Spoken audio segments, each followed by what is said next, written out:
रूस के कजान शहर में ब्रिक्स समिट के अलग प्रधानमंत्री मोदी और चीन के राष्ट्रपति शी जिनपिंग के बीच करीब 50 मिनट तक मुलाकात हुई, जो कई मायनों में बेहद खास रही। साथ ही इस मुलाकात के बाद एक बार फिर साबित हुआ कि भारत रुकने वाला नहीं है। 5 साल बाद दोनों नेताओं के बीच हुई मुलाकात में प्रधानमंत्री ने शी जिनपिंग को दो टूक तरीके से याद दिलाया कि रिश्तों की बेहतरी के लिए सीमा पर शांति बेहद जरूरी है।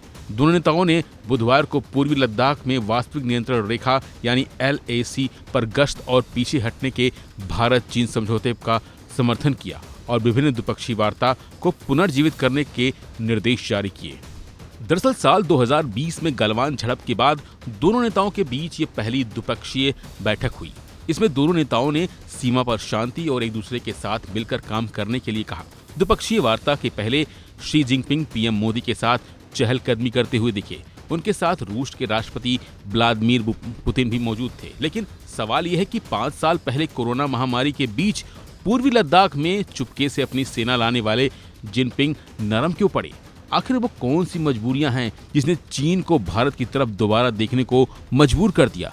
तो अगर चीन के नरम पड़ने की वजहों की बात की जाए तो पहला कारण धीमी पड़ती विकास दर है। दूसरा डोनाल्ड ट्रंप के उस वादे का डर है जिसमें चीन के माल पर 60% टैरिफ लगाना शामिल है। तीसरा राष्ट्रपति बनते हैं तो इन फैसलों से चीन में पहले से ही बढ़ चुकी बेरोजगारी बेकाबू हो सकती है। चौथा जिनपिंग की तमाम कोशिशों के बावजूद डॉलर के मुकाबले युआन को दुनिया ने स्वीकार नहीं किया है और यही वजह है जिसने चीन को भारत के साथ बातचीत की मेज पर बैठने को मजबूर कर दिया है। वैसे 2019 में दोनों नेताओं ने आखिरी बार मुलाकात हुई थी। साल 2020 में गलवान घाटी संघर्ष के बाद चीन ने एक तरफ भारत को चौंकाया तो दूसरी तरफ उससे जुड़े खतरे को लेकर चेताया।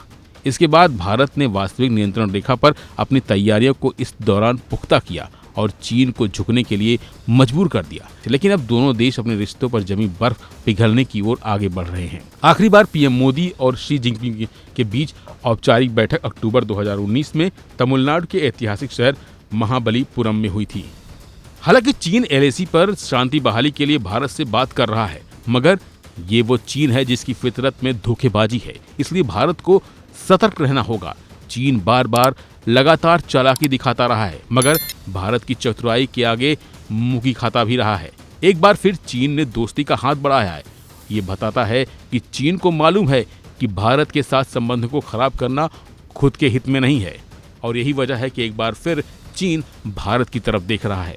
फिलहाल के लिए बस इतना ही। बाकी अपडेट बने रहिए वन इंडिया हिंदी के साथ।